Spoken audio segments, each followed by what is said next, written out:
siendo 11:05, se irá sumando gente, me imagino Iván ahí que está como administrador, que se irá incorporando en el devenir de la charla. Si les parece, vamos dando inicio a la actividad. ¿Estás de acuerdo, Andrés? Bueno, muchas gracias a todos, a todas, por estar acá acompañándonos en este pequeño intercambio, pensado en el marco del Día de las y los Periodistas.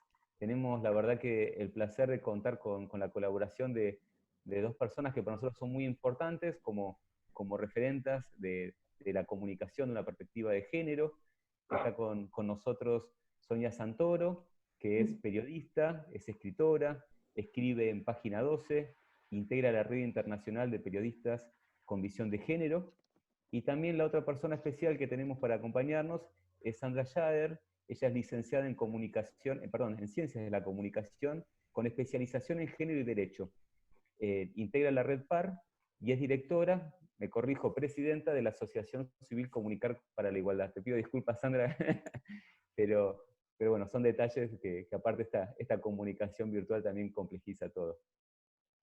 ¿Andrés? Bueno, muchas gracias a todos, a todas por estar, a Sonia y a Sandra, que la verdad es que, como decía Roberto, son grandes referentas. Yo empecé hace muchos años en esto y la primera vez que participé de una jornada fui a La Plata, allá por el 2008, y ellas ya estaban dando capacitaciones en torno a este tema, así que un placer tenerlas nuevamente acá. El año pasado, desde la Subsecretaría de las Mujeres, organizamos una actividad con Susana Chaper, que hoy ya no está entre nosotros, entre nosotras. Así que también pensaba que esta actividad podía ser un homenaje a ella y a todo el legado que nos dejó en torno a los derechos de las mujeres y a la comunicación con perspectiva de género. Bueno, estos dos campos se han ido transformando muchísimo, han tenido sus momentos de tensión, han tenido o van teniendo algunos momentos de encuentro. Ya hace más de 25 años los Estados miembros de las Naciones Unidas reconocieron la importancia del papel de los medios de comunicación en modificar los estereotipos de género que tanto mal nos hacen a las mujeres en general y a todos como sociedad. Y bueno, entonces en este devenir, en este camino que se ha hecho, una de las primeras preguntas que pensábamos con Roberto como arranque de la charla es consultarles a las dos, a Sonia y a Sandra, cómo ven en este marco, en este devenir, en este camino de lucha, cómo ven los discursos que hoy por hoy circulan en los medios de comunicación en la actualidad, teniendo en cuenta este marco de participación del movimiento de mujeres, de denuncia, de visibilización de violencias machistas, de denuncia de discriminación hacia las mujeres, hacia el colectivo LGTB. ¿Cómo ven la circulación de los discursos en los medios en este marco? ¿Querés empezar, Sonia? Dale. Bueno, ¿me escuchan? Estoy con auriculares. ¿Se me escucha? Sí, sí, te escuchamos perfecto. Bueno, antes que nada, agradecerles a Andrea, Roberto, por esta invitación. Y me parece que tomar este encuentro como un homenaje a Susana, bueno, obviamente me parece súper importante y necesario, ¿no? De dar visibilidad a las referentes y referentas de los distintos ámbitos que han trabajado mucho por los derechos de las mujeres. Es una tarea que nos debemos siempre, me parece.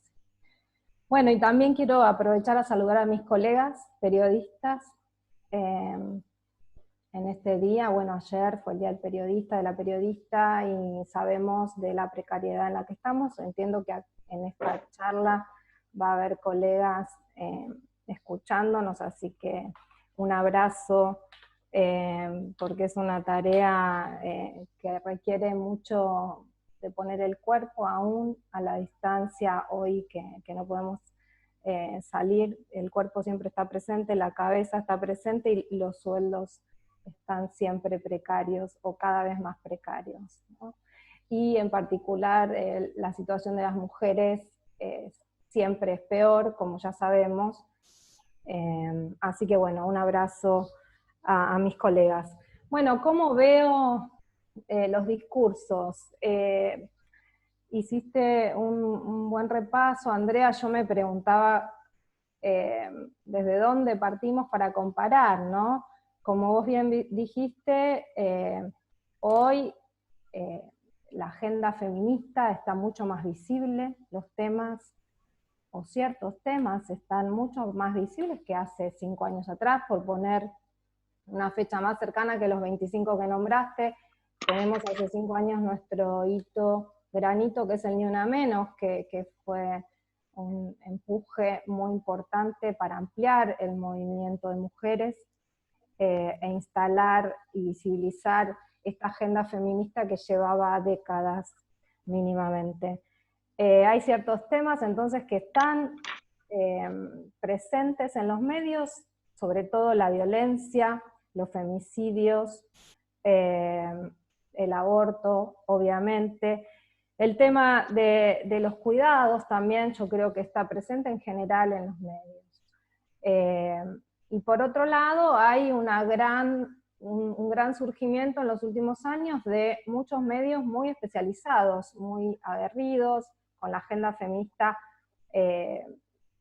empujando aún más la agenda feminista, más allá de la perspectiva de género, ¿no? Entonces, por un lado eso se ve, pero al mismo tiempo los avances no son homogéneos y convivimos con medios tradicionales o que llevan la agenda tradicional de los medios, y cuando hablamos de tradicional estamos hablando de una agenda machista o una agenda sin perspectiva de género, donde las mujeres no están presentes, donde los temas están por cumplir con cierto cupo hoy políticamente correcto, o están tratados con un enfoque que no considera la perspectiva de género ni de derechos. Entonces, digamos que esa convivencia entre un sector que avanza y otro que no avanza, e incluso me animaría a decir ciertos sectores que intentan tirar para atrás la agenda, ¿no? Tirándose en contra de estos sectores más avanzados. Así que bueno, ahí estamos, en los discursos creo que van por ahí. Hoy creo que además hay una discusión que se está sumando, que hace unos años parecería, hace unos años tal vez no estaba presente. De hecho hoy mismo hay una charla por la tarde que tiene que ver con el lugar que ocupamos las mujeres en los medios, pidiendo por la paridad en los medios de comunicación, que es un tema muy interesante, ¿no? Y que me parece que se viene en este momento por ese lado. Pero al mismo tiempo, no podemos, como decía al principio, olvidar el contexto de precarización general de los medios de comunicación. En algún momento, no sé si ahora, pero yo tengo una pequeña encuesta que se hizo en página 12 hacia el interior del diario, que me parece, quería compartirla, es muy breve. No sé si lo hago ahora o después. Sí. ¿Podré mostrarla acá? A ver, lo intento. No me deja. Bueno, a ver. Un segundito que te habilito para que lo puedas compartir.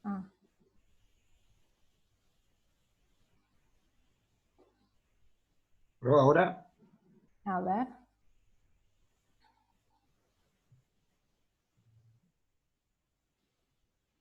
¿Se ve? Sí. Bueno, es muy breve, pero quería mostrarlo porque es un trabajo muy importante para mí, para todas, ¿no?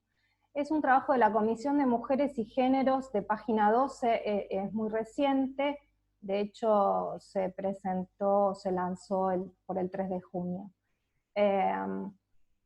Ustedes saben, bueno, página 12 es uno de los diarios que lleva adelante la agenda de género desde hace muchísimo, y sin embargo recién en 2018 creó esta comisión de mujeres y género. Porque lo que nos pasa en general a los periodistas y a las periodistas es que miramos hacia afuera o denunciamos lo que pasa afuera, pero cuesta mirar hacia adentro, y sobre todo a las empresas, ¿no? A las empresas periodísticas, cuesta mirar hacia adentro y generar cambios. Así que me parece muy importante este trabajo que hizo la comisión, que es hacer una pequeña encuesta para saber las condiciones laborales de las mujeres en el diario. A ver, ahí va. Bueno, las mujeres somos el 33,5% de periodistas en el diario. Esto es una cifra que más o menos es igual, una encuesta en todo el país, una encuesta de Cipreva da este número parecido, ¿no? Del año pasado. O sea, somos minoría, somos 72 mujeres sobre 215. Y 2 de 3 trabajadoras estamos precarizadas. ¿Por qué? Ustedes saben que en los diarios, o en los medios en general, hay por un lado personal de planta, por otro lado hay una figura, yo le digo figura fantasma, no sé qué nombre ponerle, que es la de colaboración permanente, ser colaboradora permanente, que implica esa figura fantasma de tener un recibo de sueldo, pero cobrar por nota publicada, ¿no? Y sin ningún derecho, sin ningún otro derecho, sin ningún derecho a enfermar, sin ningún derecho a pedir licencia por enfermedad, por embarazo, por vacaciones, etcétera, etcétera. Entonces, eso se da principalmente en las mujeres. Ahí vemos que son el 36,9% las trabajadoras con los derechos básicos, y el 63,1% las que no tienen estos derechos mínimos que establece la ley de contrato de trabajo, ¿no? Nacional, ahí lo detallo. O sea que el 63% no tenemos acceso a estas licencias mínimas. Y en relación al cargo, solo 21 ocupan lugares de decisión. En los últimos tiempos saben que hay 2 mujeres al frente de la dirección del diario, lo cual es un paso importante. Sin embargo, hacia abajo todavía esto no se traduce, ¿no? Y hay algunas secciones que son totalmente editadas y conducidas por varones.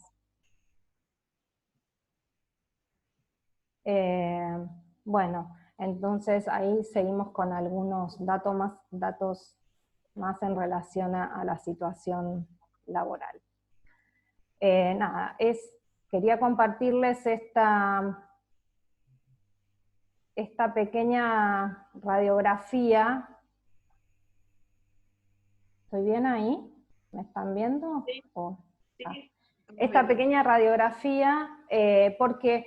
Porque página 12 es especial, no, porque esto con sus diferencias y sus matices se reproduce en todos los medios de comunicación, y eso de alguna manera se traduce en lo que podemos hacer con los discursos, en qué tipos de discursos podemos producir y en qué condiciones. Así que, bueno, creo que con esto estoy. Bien, Sonia, muchas gracias. Sandra. Sí, ahí va, se escucha, ¿no? Sí. Sí, se escucha. Bueno, buenos días, muchas gracias por la invitación, Andrea, Roberto, Javier. Bueno, me alegra mucho estar compartiendo, agradezco un montón a la SUBCE que haya dedicado este encuentro a Susana, ella tendría que estar acá en lugar de alguna de nosotras o sumándose a nosotras, porque era como la periodista regional en estos temas, ¿no? La referencia regional de una comunicación no sexista. además creo que muchas saben acá que éramos muy amigas desde hace 30 años, con lo cual es una pérdida dolorosísima la partida de Susana. Bueno, yendo como al tema, y bueno, me sumo a Sonia en la felicitación a todas. No sabemos con lo precarizada realmente que está la profesión si felicitarnos o no, pero bueno, nos felicitamos, ¿no? Por el Día del Periodismo ayer. Así que extiendo también mis felicitaciones. Coincido completamente con el diagnóstico de Sonia. Yo había armado algunas cosas un poquito en la misma línea, pensando que esta pregunta era como la parte llena y la parte vacía del vaso, ¿no? O sea, la pregunta nos llevaba a reflexionar en esa línea. Entonces voy a empezar, como siempre, por la parte llena, que me parece, sí, por lo menos nos sentimos un poco mejor, y después vamos a la parte vacía. Coincido que la agenda feminista tiene mucha más presencia que la que teníamos antes. Nosotras esto lo hemos probado con muchas investigaciones donde está clarísimo que los temas que son de la agenda feminista, tanto violencia de género como aborto, que 10, 15 años atrás no eran parte de la agenda mainstream de los medios, hoy lo es, o sea, esto no hay dudas. Lo que hay que preguntarse es cómo se tratan estos temas, pero que están en la agenda están. Entonces, eso me parece que lo tenemos que considerar, digamos, en que el discurso feminista o que la agenda feminista ya no sea un discurso marginal en los medios tradicionales, en los medios grandes, lo que habitualmente se llaman medios hegemónicos, me parece que es algo a poner en la parte llena del vaso, ¿no?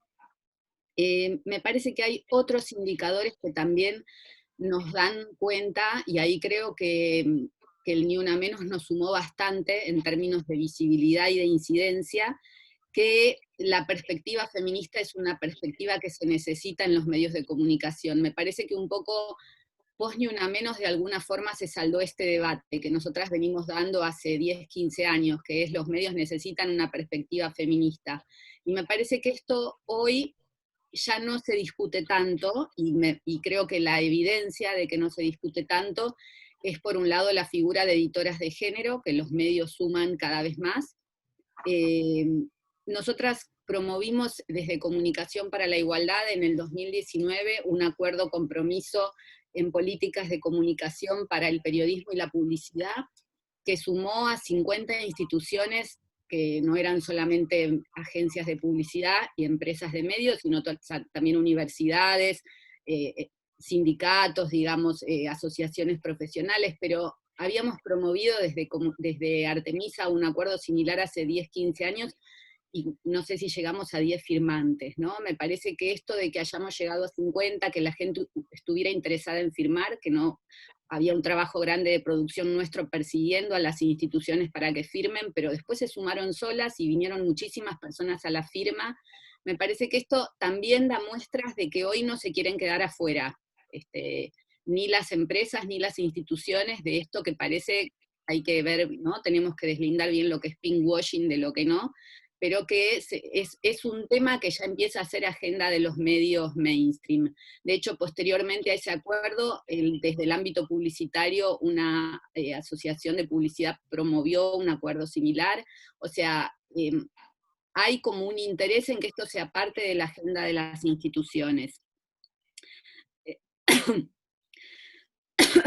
Me parece que, perdón,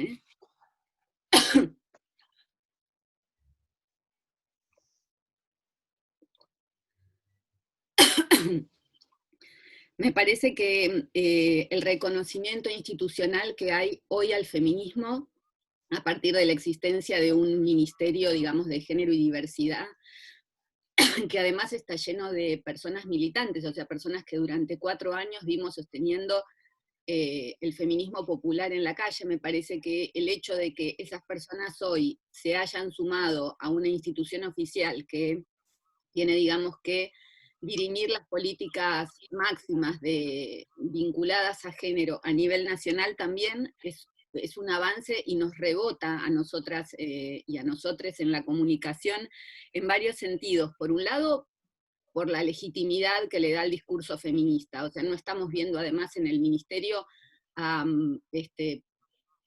personas que quizás venían de un ámbito no tan vinculado al feminismo y quizás más vinculado a las instituciones. Estamos viendo a militantes feministas, eso me parece que es una gran legitimidad al discurso feminista. Y por otro lado, quienes hacemos periodismo, tenemos, bueno, yo ahora no estoy haciendo, pero quienes hacen periodismo tienen una agenda en la que hay muchísimas más mujeres legitimando ese discurso, o sea, tienen que cubrir esos temas, con lo cual es también mayor insumo vinculado al feminismo para los medios de comunicación. Esto creo que también nos aporta.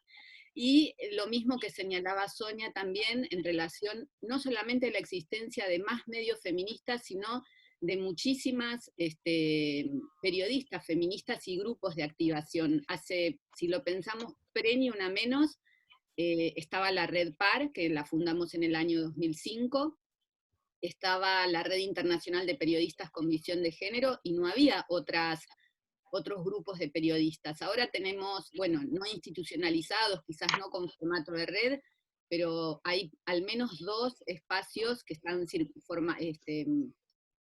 funcionando con formato de WhatsApp, pero que reúnen a periodistas feministas de todo el país que están moviendo la agenda en sus medios. Es cierto que gran parte de estas periodistas quizás trabajan no en medios tradicionales, sino en medios más alternativos, que son medios con una situación de precarización mucho más grande, con poco financiamiento, pero sí es cierto que estas discusiones que nosotras teníamos hace 10 años en grupos mucho más reducidos de periodistas, hoy están enormemente amplificadas, y que incluso las periodistas más mainstream ya no pueden no tener en cuenta la relevancia del discurso periodístico, ¿no? Todo esto va como a la parte llena del vaso. ¿Cuál sería como la parte vacía que yo le veo? Por un lado, que toda esta escena yo no veo, quizás lo podemos discutir después, pero que haya generado en los medios más tradicionales, hegemónicos, cambios sustantivos. O sea, yo no veo que las coberturas, una abra hoy los diarios, prenda la televisión, etcétera, y diga, wow, cómo cambió la cobertura. Seguimos cada tanto teniendo que ponerle la lupa a coberturas muy sexistas, ¿no? Me parece que esto también es importante. No es que estamos como antes, pero tampoco es que la escena ha sido como de cambio sustancial. También veo como una dificultad esto de que la enorme mayoría de periodistas comprometidas con el feminismo, pocas estén en estos medios tradicionales, que son los medios de más llegada. Me parece que eso también es un problema. Un problema en la medida en que no están pudiendo llegar, ¿no?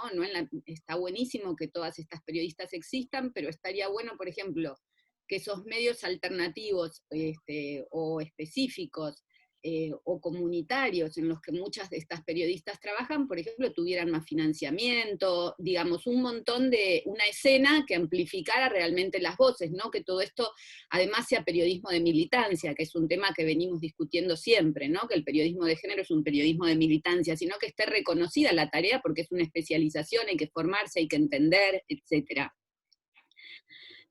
Tengo un signo de interrogación sobre las editoras de género. Nosotras desde Comunicación para la Igualdad estamos ahora haciendo una pequeña investigación sobre el tema, para saber realmente si esta figura, bueno, voy a aclarar lo que es como el pinkwashing por si alguien no lo sabe, pero pinkwashing son estrategias que usan las marcas para lavarse la cara con políticas o con estrategias que tienen que ver con el género, pero después hacia adentro siguen siendo empresas sexistas, y solamente es, bueno, mostrarle al mercado que tendrían algún mínimo compromiso con la igualdad que no es sustancial. Entonces, bueno, yo quisiera ver realmente qué está pasando a partir de la figura de las editoras de género hacia adentro de los medios que las tienen.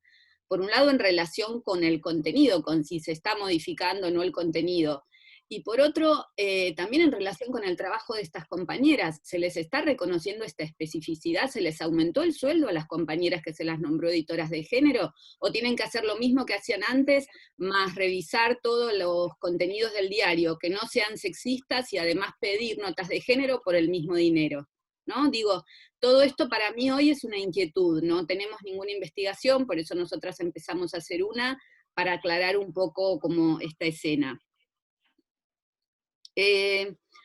Bueno, voy a agregar a lo que comentó Sonia, puedo compartir o me tienen que autorizar la pantalla. ¿Puedo? Sí, sí, ¿Intento? podés. Ah, Ahí puedo. te autoriza. Ahí está. Bueno, ahí vamos. ¿Me confirman si están viendo? Estamos viendo, Sandra. Genial. Esta es una investigación que nosotras hicimos desde Comunicación para la Igualdad y Fundeps, que es una organización de Córdoba, en el año 2017, sobre la industria periodística de Córdoba y de Buenos Aires, que incluía Página 12, o sea, los datos que da Sonia son exactos de cómo es la realidad, pero además se amplifican al resto de los medios. Voy a comentar solo algunos. Esta es como la situación de hoy del periodismo mirado o intentado mirar con lupa de género, ¿no? Fueron más o menos 30 las empresas de medios entrevistadas entre las dos regiones. El 78% de las empresas está dirigida por varones, el 70% de los sindicatos está dirigido por varones. Las áreas más valoradas de los medios y de las secretarías sindicales las tienen los varones. En solo una carrera de comunicación, de 10 que habíamos analizado, hay una materia sobre género dentro de la currícula de grado obligatoria, o sea, no dentro de las materias optativas. Y esta carrera era la carrera de la Universidad de las Madres, que durante el macrismo fue intervenida, no sé cuál es la situación ahora, con lo cual es muy inestable como dato, por decirlo de alguna manera. A la vez, si vamos a las carreras de comunicación, el 64% de quienes estudian son mujeres, pero cuando pasamos a quienes trabajamos es muy similar al indicador que señaló Sonia para página 12, solo el 30% de quienes trabajamos en medios somos mujeres. Es cierto que en las carreras de comunicación hay varias orientaciones, no solo periodismo, pero bajamos mucho, y lo que nosotras vemos, sin haberlo medido en esta investigación, es que las mujeres nosotras después hicimos una investigación sobre publicidad, y en publicidad, en el staff general es mucho más paritaria como industria, tiene un 50% de mujeres, no como nosotras, que tenemos un 30%, pero tiene los mismos problemas en la parte de arriba de la pirámide, ¿no? Eso es igual, ahí bajamos completamente. Pero también muchas mujeres pasan a periodismo institucional, o sea, trabajan para organizaciones o para instituciones haciendo comunicación, y no tanto en medios. Y a la vez, fíjense que el 30% de quienes trabajamos en empresas periodísticas somos mujeres, pero somos solo el 24% de las personas afiliadas a sindicatos. A mí me parece un dato re importante, porque lo que quiere decir es que somos pocas peleando por nuestros derechos, somos incluso menos de las que hay trabajando en los medios. Y el espacio, digamos, para la disputa por los derechos es adentro de los sindicatos, ¿no? Para que esto después se eleve al debate con las empresas. Ninguna empresa tiene oficina de género, tampoco un sector específico para resolver temas de violencia de género y acoso y abuso laboral y sexual. En el momento que nosotras hicimos la investigación, no había ninguna empresa con protocolo de género, de violencia de género, no sé si eso habrá cambiado. Bueno, había como un sesgo de responsabilizar a las mujeres por las tareas de cuidado, porque esto, cuando les preguntábamos a las empresas más grandes sobre los programas que tenían como de compatibilidad de vida familiar y laboral, nos decían sí, son para las mujeres. O sea, el cuidado no estaba visto desde las empresas como un tema masculino, solo como un tema femenino. Entonces había programas para compatibilizar cuidado-familia para las mujeres. Bueno, no me quiero extender, hay como muchos más datos. Quiero dejar de compartir pantalla si volvemos. ¿Dejé de compartir? Sí. Sí. Sí, listo. Bueno, esto como me parece que es como el panorama para mí de la primera pregunta, ¿no? Un panorama así de mucha precarización laboral, de mucho activismo feminista, pero todavía de poca institucionalización, en el sentido de poca instalación real de esa perspectiva feminista, sobre todo en los medios más grandes. Muchísimas Tal cual. gracias, Sandra, muchísimas gracias, Sandra, la verdad que estuvieron clarísimas. Yo lo que les iba a pedir después, si nos pueden facilitar quizás estos materiales que compartieron para poder socializarlos con todas las personas que estuvieron participando. En relación a la segunda pregunta, en realidad más general, digamos, tenía que ver con cómo ven que inciden las representaciones en los medios de comunicación en la reproducción de los estereotipos de género, ¿no? Y cómo ven esas representaciones en la actualidad, de tanto de las mujeres como de los varones. No sé si querés arrancar vos, Sandra. Me reinicié el audio. Bueno, a ver, esta pregunta, Roberto, yo lo que pensé es que es la pregunta eterna sobre si la violencia simbólica tiene algún efecto sobre la vida real de las personas. Me parece que va por ahí la pregunta, ¿no? Es como decir, cuando Tinelli corta la pollerita, ¿tiene algo que ver con los feminicidios? Bueno, ya no corta la pollerita, pero cuando, digamos, en polémica en el bar hay sexismo, ¿esto tiene algo que ver con los feminicidios? Bueno, yo acá lo que plantearía es esto. Me parece que esta es una pregunta de la que tenemos que salir quienes trabajamos estos temas. O sea, es una pregunta habitual que surge por parte de personas como que quieren como cuestionar, ¿no? Un poco el debate, digamos, la perspectiva feminista o la necesidad de la perspectiva feminista. Hay una cuestión acá que es la siguiente: es difícil probar con datos este vínculo entre las formas simbólicas de la violencia y las formas materiales de la violencia.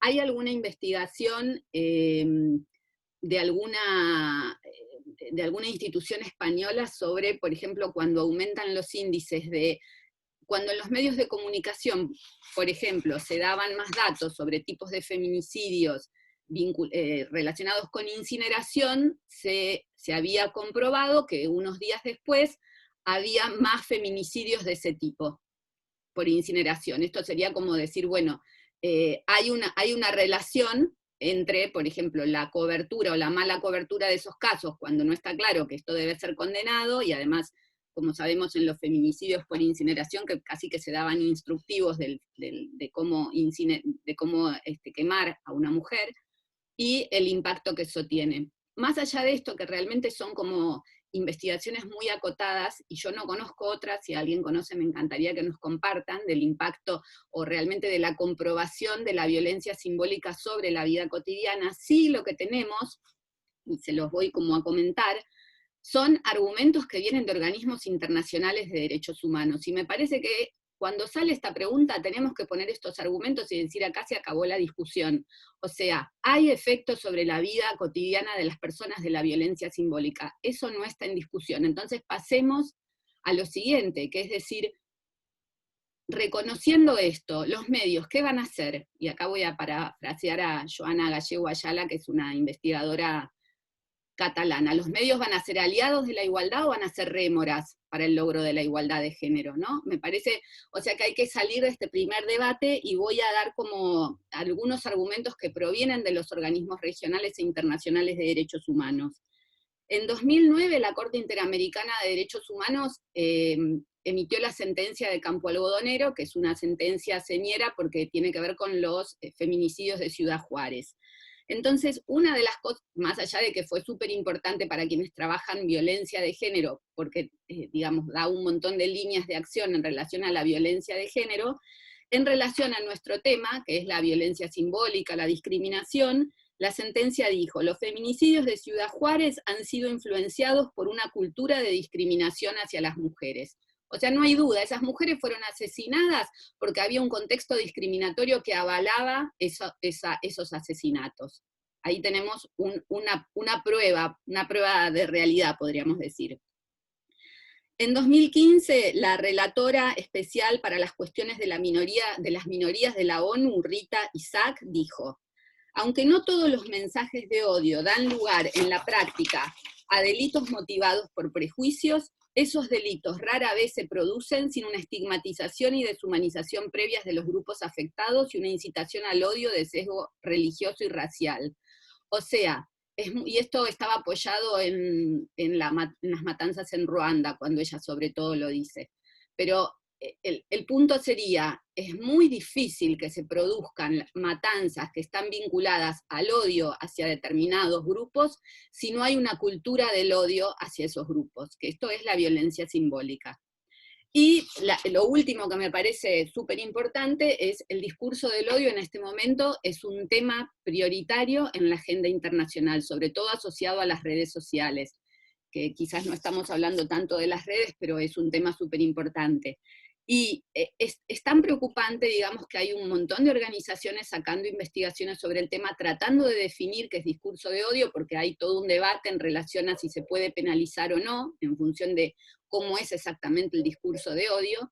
Y el secretario general de Naciones Unidas lanzó en 2019 un plan internacional contra el discurso de odio. O sea, el discurso de odio, una de cuyas formas de manifestación es la violencia simbólica, tal como lo define nuestra ley 26485 hacia las mujeres, es un discurso que está preocupando a nivel global desde hace muchos años porque sostiene las formas materiales de la violencia. Entonces esto ya no debería ser una discusión, o sea, si lo que los medios hacen tiene impacto. Lo que los medios hacen tiene un impacto clarísimo. La pregunta es, ¿con qué parte se van a comprometer los medios? O sea, ¿qué van a hacer frente a esto, ¿no? Este me parece que es el debate, salir de ese primer debate y pasar a partir de que esto tiene impacto. Clarísimo. Agrego solo que hay un trabajo de la Universidad Nacional de Río Negro en esa misma línea, que si quieren después lo compartimos, que en el sentido de cómo determinados tipos de cobertura morbosas generaron que se repliquen violencias hacia las mujeres con las mismas características. Es un trabajo Sí, a mí local me interesa después. si lo compartís. Gracias. Dale. Sonia, sobre el mismo tópico, ¿qué podés compartirnos? Bueno, yo, a ver, cuando me pasaron esa pregunta pensaba, ¿qué me están preguntando sobre esto? Porque es como todo, ¿no? ¿Cómo acotar un poco esta pregunta? Yo creo que me quedo un poquito más acá de lo que decía Sandra, en el sentido de que ella avanzó más en el debate, en la complejización de la pregunta. Yo creo que lo que venimos diciendo y se viene diciendo hace mucho tiempo y se viene estudiando desde las ciencias sociales, los estereotipos están naturalizados por los medios de comunicación, y esta naturalización de los estereotipos de género tiene consecuencias en las vidas de las personas. Como decía Sandra, no podemos decir pasa esto y sucede lo otro, no hay un efecto directo, ¿no? Pero Pierre Bourdieu ya lo decía, cómo la violencia simbólica pareciera que es un discurso menor, pero en realidad tiene consecuencias sobre nuestros cuerpos, sobre nuestros modos de pensar, vestir, movernos, actuar, sobre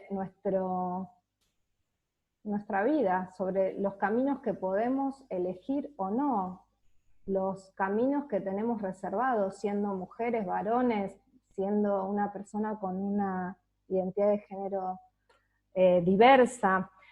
Entonces, las ciencias sociales, que también sabemos que son ciencias, es esto otro debate, aunque tienen otras maneras de probar las cosas, ¿no? Y entonces, sí, los medios de comunicación naturalizan los estereotipos de género y tienen mucha más responsabilidad que cuando lo hace una persona común, porque son cajas de resonancia, ¿no? Y su impacto es mucho mayor. Yo vengo dando muchos talleres en colegios secundarios. Saben que también trabajo en la Defensoría del Pueblo, en el área de género de la ciudad, y damos muchos talleres en colegios secundarios sobre estereotipos de género y sobre igualdad de género. Y realmente trabajamos mucho con publicidades, por ejemplo, y notamos que cuesta muchísimo que identifiquen la desigualdad, los estereotipos,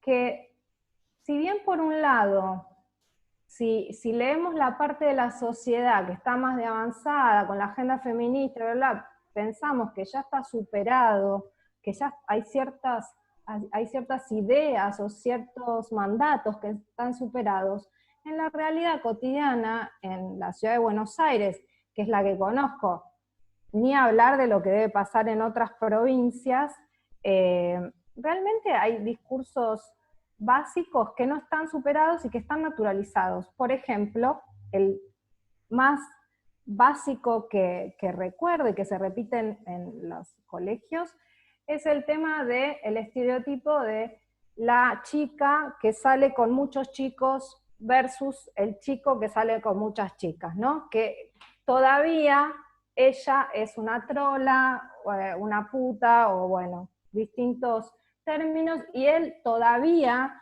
sigue siendo un galán, o no sé, qué términos, o un ganador, digamos, ¿no? Ese discurso todavía está presente, es muy fuerte. Entonces, ese discurso todavía en los medios de comunicación circula, con lo cual la vida de esos chicos, de esas chicas, de les chiques, está condicionada por esos discursos, ¿no? ¿Qué pasa cuando una chica se sale de lo que se espera de ella, ¿no? Bueno, eso tiene consecuencias en su vida, así que yo creo que nada, como decía Sandra, medio que no hay mucha más discusión. Esto lo podemos ver, lo vemos en la práctica, las ciencias sociales lo ha estudiado, y sí falta que los medios de comunicación tomen conciencia del rol que tienen, de la responsabilidad que tienen como cajas de resonancia que son, con el poder que tienen, ¿no? De llegar a todos los públicos o a los públicos, a quienes los siguen. Nada, eso. Creo que hasta ahí llegué. Bueno, gracias a las dos. Sí, pensaba con esto que decía Sonia, cómo inciden los estereotipos de género en la vida de las personas y cómo inciden particularmente en la sexualidad, ¿no? Y sobre todo en la sexualidad de las mujeres, en el goce de la sexualidad, en la elección de la sexualidad, cómo van condicionando fuertemente por ese lado a la vida de las personas. Pero bueno, también habíamos pensado tocar el tema de la comunicación institucional. Hay varios compañeros y compañeras de áreas de prensa del gobierno, de la provincia de Neuquén y de otros municipios, de otras localidades. Entonces, queríamos la opinión de ustedes respecto de la transversalización de la perspectiva de género en las áreas de comunicación institucional. Si les parece, podríamos debatir este tema hasta las 12 y habilitar después las preguntas, ya que tendríamos que cortar más o menos 12:20, 12:25, porque después tienen otras actividades nuestras invitadas. Así que bueno, damos vuelta a la hoja y pasamos al tema de comunicación institucional. Respecto de esta pregunta, ¿querés empezar, Sonia? Bueno, creo que en función de lo que venimos hablando, un poco se desprenden algunas pautas que me parece que es importante que sean tomadas cuando pensamos la comunicación institucional. Por un lado, tenemos que saber que hoy hay una ley que se llama la Ley Micaela, que obliga a que todos los estados, de todos los niveles, capaciten a sus empleados, empleadas, en perspectiva de género, en derechos de las mujeres y de las diversidades. Con lo cual yo creo que por un lado hay que tener en cuenta esto y hacerlo, ver la manera de llevar adelante la capacitación, porque eso nos va a dar herramientas para que todo el mundo tenga un piso de conocimiento, ¿no? Y vaya incorporando esta perspectiva que hoy es ley.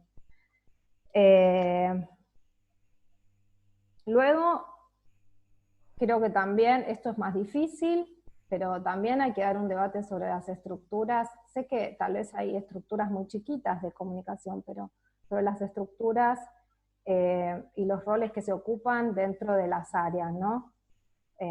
¿Quién ocupa qué? ¿Quién está arriba? Bueno, etcétera. ¿Quién decide? ¿No?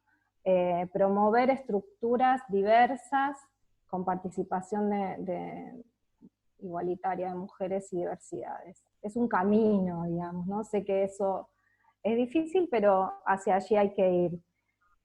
También, como área de comunicación, me parece que uno de los roles que tienen que pensar es cómo pedir a las distintas, al organismo, digamos, depende del organismo, es más grande o tiene distintas áreas, pero cómo pedir que se produzcan informaciones o estadísticas o investigaciones o políticas con perspectiva de género, porque eso, tener insumos propios con esta perspectiva va a dar material para poder difundir con esa mirada la tarea del área, ¿sí?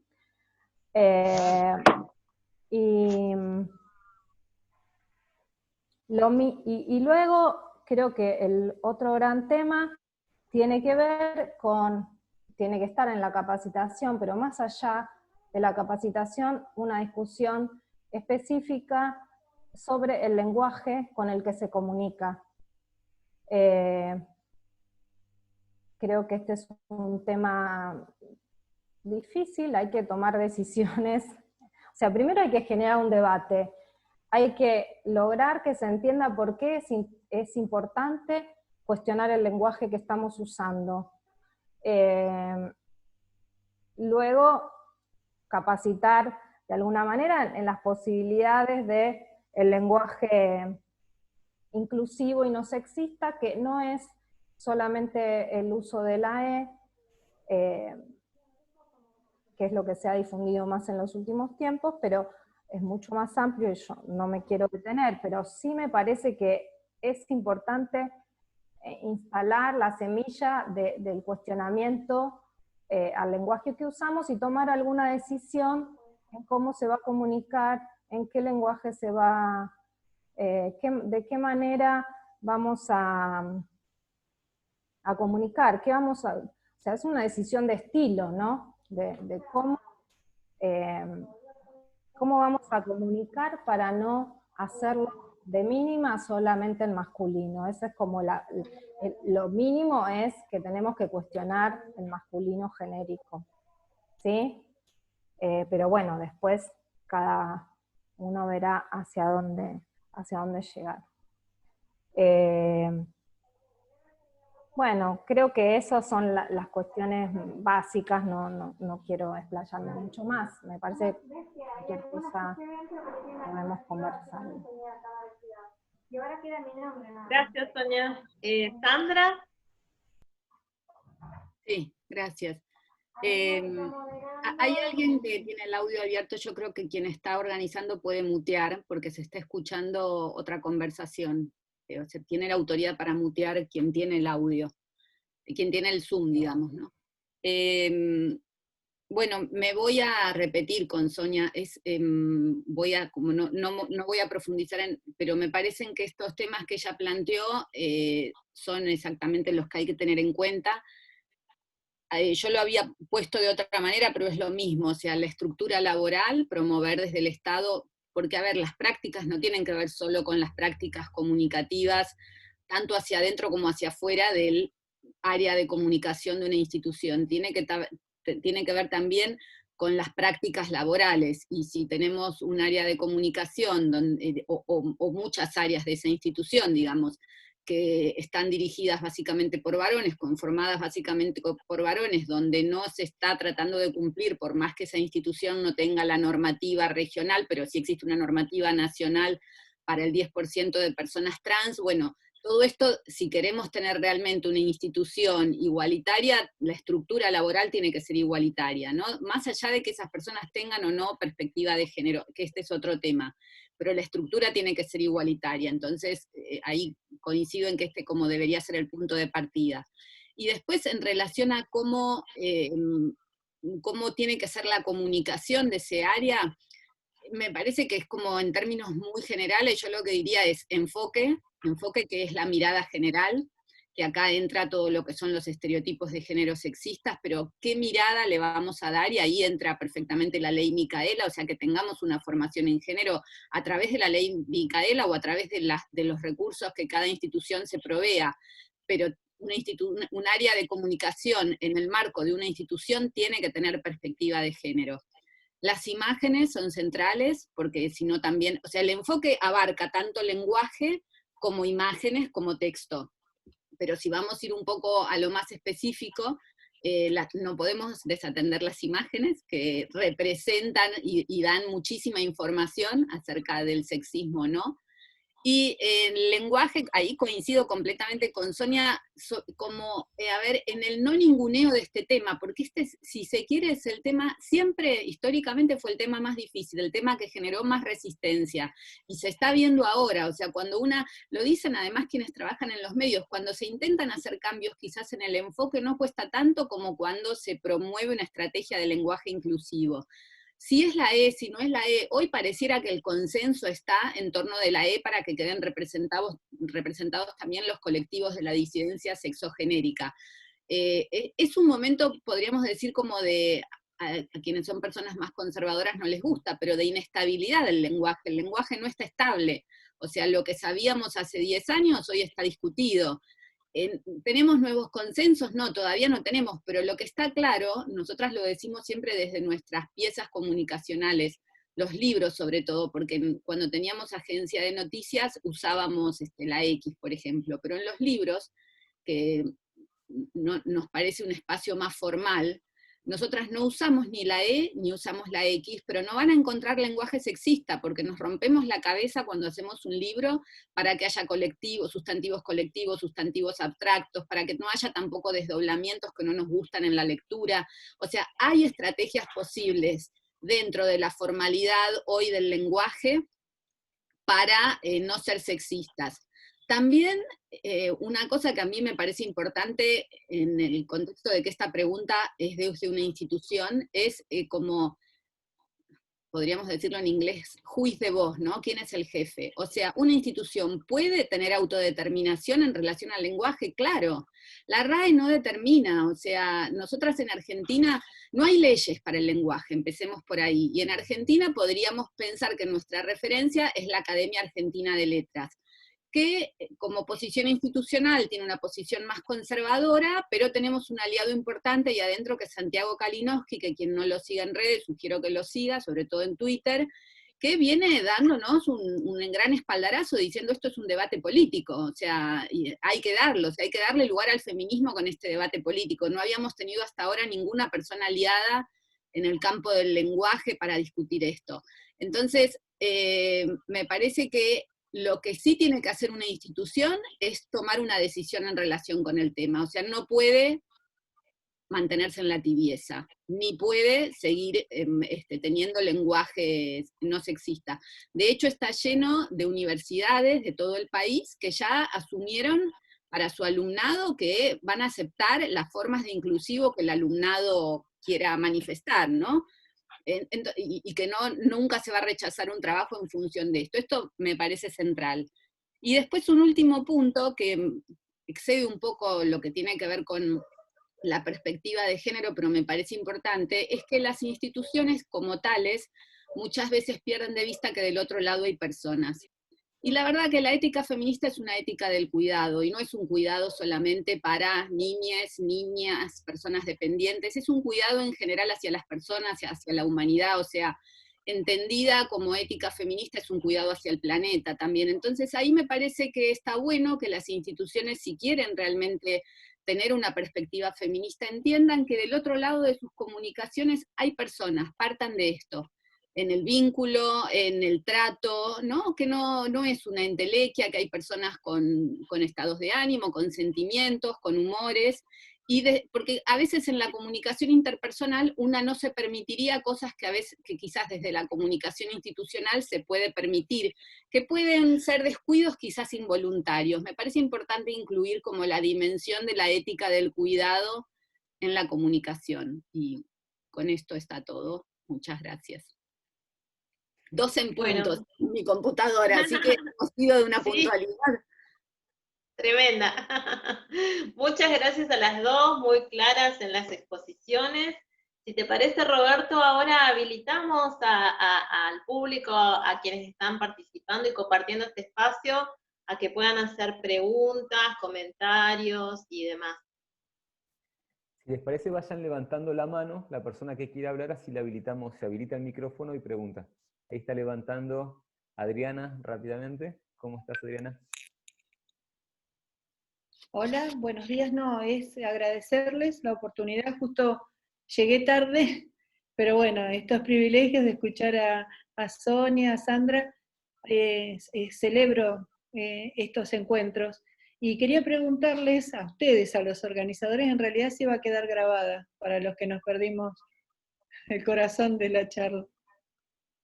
Sí, Adriana, no te preocupes, va a quedar grabada y después se va a subir a las redes de la subsecretaría. Bueno, muchas gracias. Eso, gracias. ¿Alguien más? ¿Quién quiere levantar la mano para hacer una pregunta, algún aporte, una reflexión?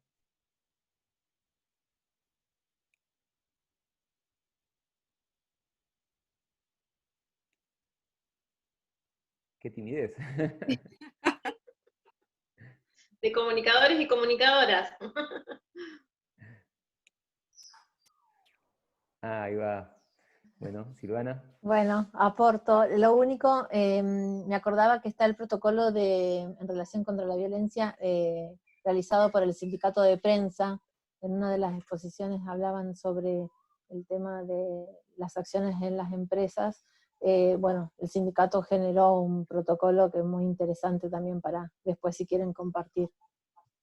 Sí, habría que ver si ese protocolo es del sindicato hacia adentro del sindicato o es una sugerencia de modelo para las empresas, porque los sindicatos también deberían tener sus propios protocolos internos, con lo cual quizás sea un protocolo de violencia del sindicato, para tratar eventuales situaciones de violencia de género dentro. Exacto, sí, sí, exacto. Ahí Sonia quería agregar algo. No, que yo creo que el tema de los protocolos excede los medios de comunicación.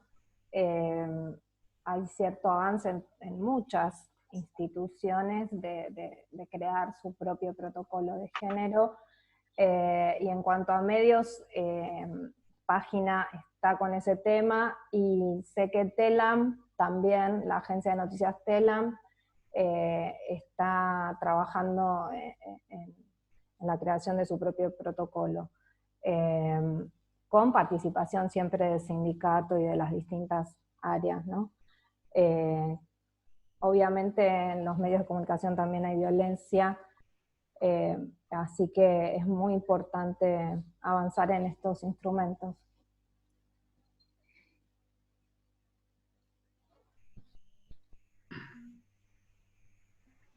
A ver, ahí. Robert, hola, buen día.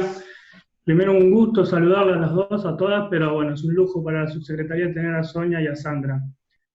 Una pregunta por ahí más para Sonia es respecto al lenguaje, si en Página llegaron a algunos criterios o algunos acuerdos, o es libre, teniendo en cuenta que a veces yo veo notas que escriben con X, que para mí la X no es inclusiva del todo.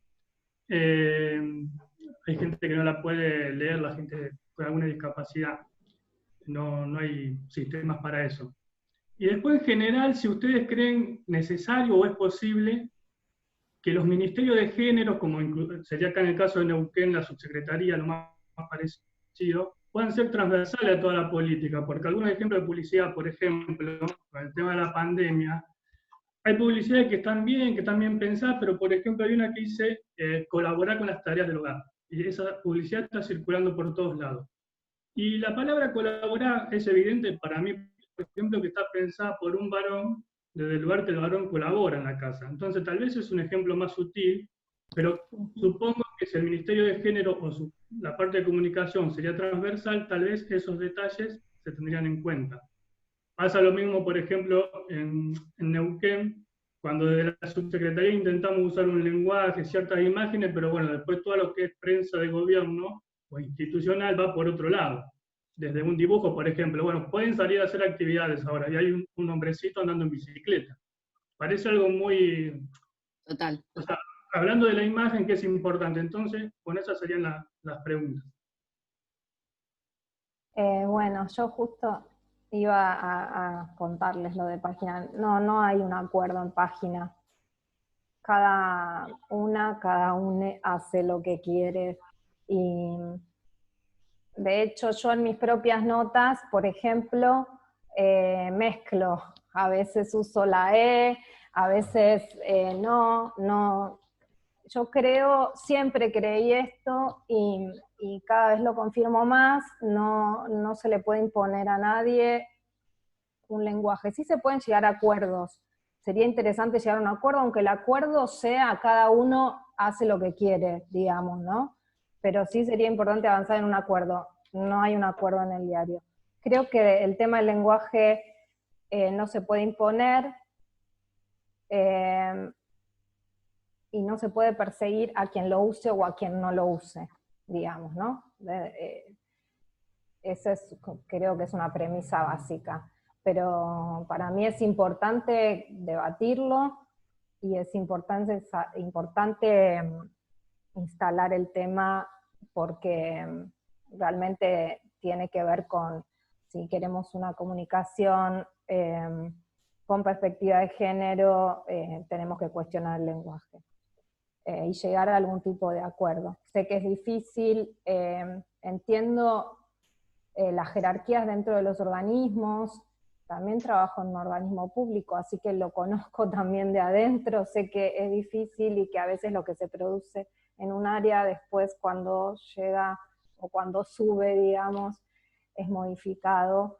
Todo lo que señalaste está bien señalado, son las cosas que hay que señalar, digamos, ¿no? El tema de las palabras, que cuando hablamos del lenguaje no es solo esta cuestión de incluir desde la E o el desdoblamiento, sino cuestionar esto. ¿Va la palabra colaborar? ¿Va a hablar de ayuda? ¿Cómo podemos comunicar esto para no seguir reproduciendo el estereotipo de que las mujeres somos quienes tenemos que llevar adelante estas tareas y todo lo que venga de afuera es un alivio o una ayuda para nosotras?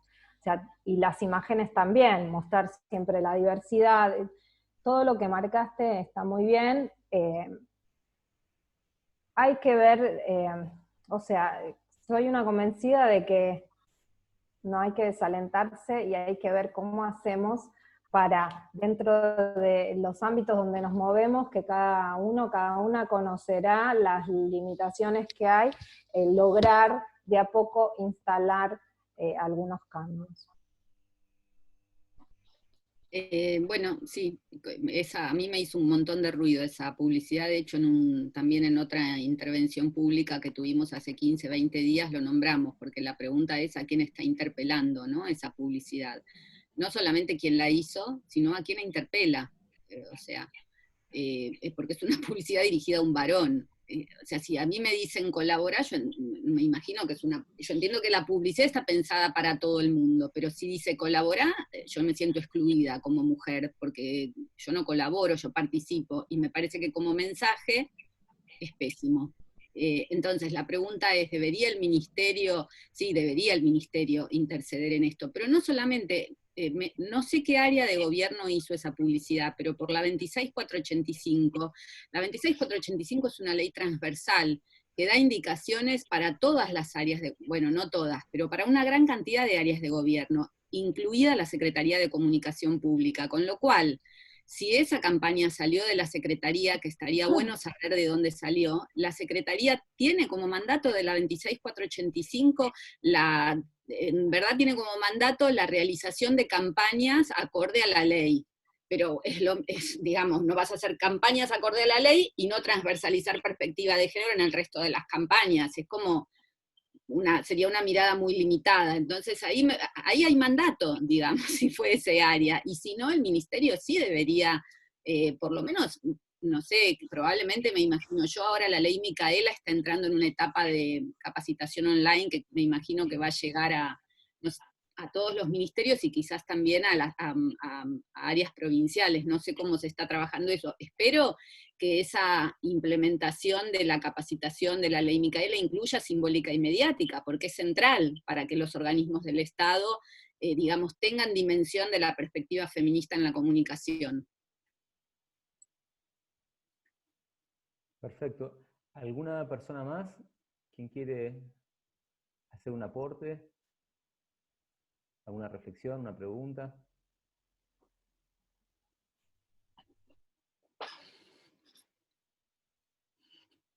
Bueno, no hay más preguntas.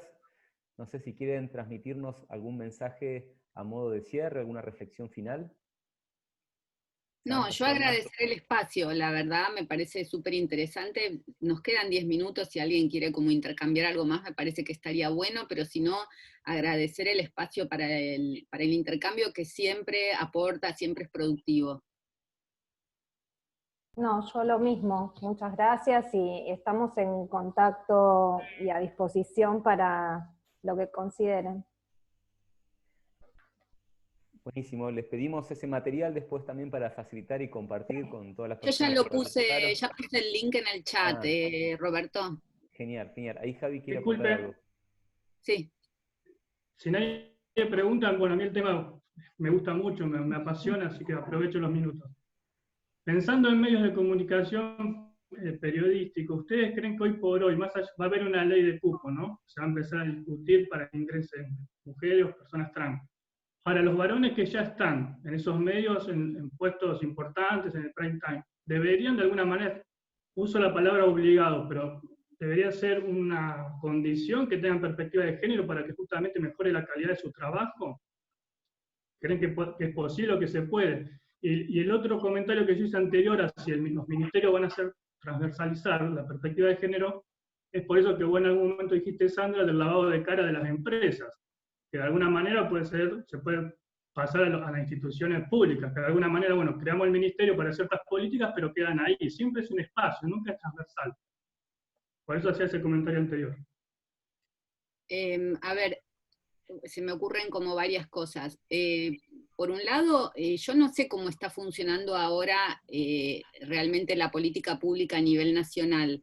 En la gestión anterior del kirchnerismo, además de que estaba el instituto, bueno, en ese momento era el Consejo Nacional de las Mujeres, ¿no? Había un espacio de articulación de todas las áreas de género, porque había muchas áreas de género en muchas áreas del Estado. Yo creo que esto es fundamental que exista. O sea, más allá de que vos tengas una institución rectora, como en este caso es el ministerio, que tengas áreas de género, eso lo fue desarmando el macrismo en la mayoría de los ministerios. No sé si ahora se va a recuperar, además esta gestión asumió y la agarró la pandemia, con lo cual no sé qué se pudo desarrollar hasta ahora de lo que estaba previsto.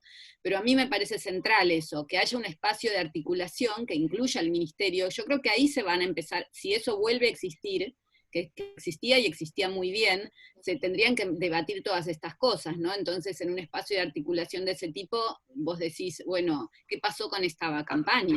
El día que nos reunimos, o sea, sale el tema, ¿no? Un área te dice, che, ¿qué pasó con esta campaña? Porque va a estar el otro área. O sea, me parece que eso es central, que no solamente vos tengas una institución rectora, sino que tengas transversalización de la perspectiva de género. Y me olvidé la primera. El primer comentario, este era el segundo. Respecto hacia los periodistas, ya debe ser casi una exigirles la perspectiva de género por una calidad, porque van a ingresar por ahí mujeres o personas trans, pero ahí ya hay varones que son los más vistos por ahí. Eso mira, vos estuviste el otro día en el encuentro de PAR y Mariana Carvajal está planteando, por ejemplo, algo que es la propuesta de que la ley Micaela sea obligatoria para los medios de comunicación. Yo creo que acá hay que investigar, o sea, a mí me parece que debería ser obligatorio que las carreras de comunicación tengan perspectiva de género. Empecemos por ahí, pero ahí ya te quedaste atrás con quienes hoy están ejerciendo la profesión, solo llegás a futuros periodistas, digamos. Entonces, ¿qué haces con quienes están en los medios? Y a mí no me parece mal como propuesta. Tenés que empezar a debatir toda la cuestión de la posibilidad de que vos incidas sobre las empresas privadas, que esto sea tomado, digamos, no como una estrategia intervencionista, no sé cómo qué nombre ponerle. Vos podés empezar siempre por el Estado. De hecho, yo entiendo que la ley Micaela ahora va a incluir a los medios de comunicación del sistema público. Debería hacerlo. Si es todo el Estado, debería incluir al sistema público. Vos podés siempre dar el ejemplo desde ahí, pero ¿cómo llegás a los privados? Y a mí no me parece mal que los privados debieran, en un contexto donde el Estado está legitimando la perspectiva feminista, bueno, que los medios pasen por una capacitación. Siempre una capacitación es, bueno, hay que ver qué profundidad se le da, pero suele ser limitada, ¿no? Si después los equipos periodísticos no siguen con esto, no sé cuánto influirá una capacitación de 3-4 horas, pero es mejor eso que nada.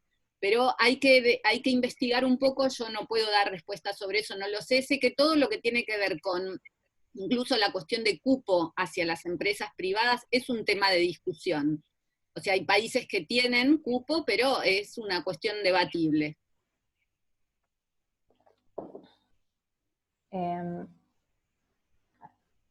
Yo creo que vos hablaste de que vamos a tener una ley de cupo de paridad en los medios, lo das por sentado. Celebro tu mirada positiva. Yo lo que decía al principio es como que vamos hacia eso, pero no sé cuándo, digamos, ¿no? Yo creo que es una propuesta un camino que hay que recorrer. En este momento, en las empresas me parece que, y hace tiempo ya lo que se promueve es la autorregulación, que no ha funcionado muy bien, digamos, no ha funcionado muy bien, pero pienso que tal vez desde estos ámbitos de las editoras de género, de estos espacios que los medios le están dando a las editoras de género, algunos por lo menos, creo que ese es un lugar que puede impulsar capacitaciones, y que de hecho sé que en algunos medios lo hacen, capacitaciones hacia el interior, pero siempre en términos, ¿cómo dirían?, de una decisión de la propia empresa. Esto es lo que está sucediendo. Me parece que las empresas, por lavar la cara o por algún reconocimiento genuino, van a empezar a incorporar esto. El hacerlo obligatorio sería interesante, pero también desconozco un poco cómo se llega a eso, ¿no? Iba a decir algo más que me olvidé. Bueno, no sé, se me fue.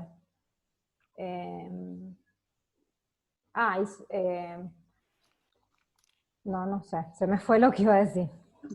Si me acuerdo lo digo.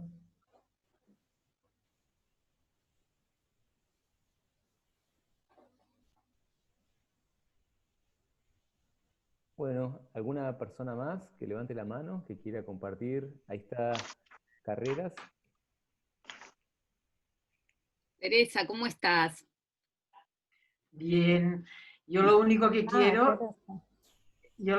quiero es disculparme porque no os he podido pillar. Recibí una nota diciendo que me tenía que identificar más y pensé que no podría entrar y hacía otra cosa y no he podido entrar.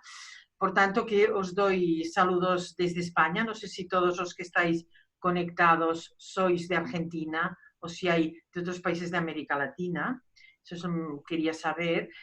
Y luego decir que aquí en España, que a veces se cree que Europa es el centro del mundo mundial, pues nada, que tampoco tenemos personas especialistas en los medios en igualdad. No existe esto. Simplemente es a voz de corrillo, es decir, que si alguien va a pedir trabajo en una empresa y alguien sabe que es una especialista, pues porque es de la red europea, de la red internacional, de GAMAC o de cualquier cosa, eso llega a oídos del director de informativos, por ejemplo, y la contratan. Pero si no, tenemos mucho por hacer todavía. No, Recuerdos a todos. No no quiero sé si soy quitaros yo o más estoy tiempo. perdiendo el sonido. Ah, ¿no me habéis oído? Sí, sí. ¿Sí? Va, yo escuché. Sí, Venga, te pues ya escuchamos, está. Teresa. Pues ya está. Muchas gracias por haberme dejado entrar, aunque sea ya 5 minutos a la hora de cerrar. Estoy contenta y espero poder participar en otro en otra ocasión. Y otra pregunta, ¿yo puedo escuchar esto? ¿Quedará grabado en algún sitio? Porque veo que se está grabando. Sí, lo estamos grabando y la idea es compartirlo, así que te lo vamos a facilitar. Perfecto. Pues muchas gracias. Venga, un saludo. Saludos. Saludos.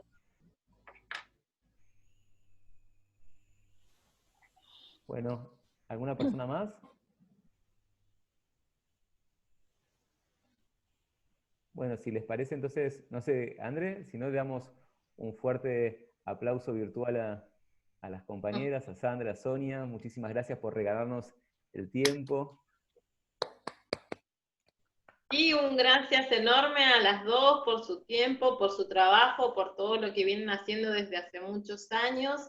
Y bueno, y para el resto de compañeros y compañeras nos quedamos con el desafío de materializar la perspectiva de género en los ámbitos en los que estamos, en dar la discusión, en ir pudiendo hacer modificaciones a estereotipos que ya tenemos tan adquiridos durante tanto tiempo.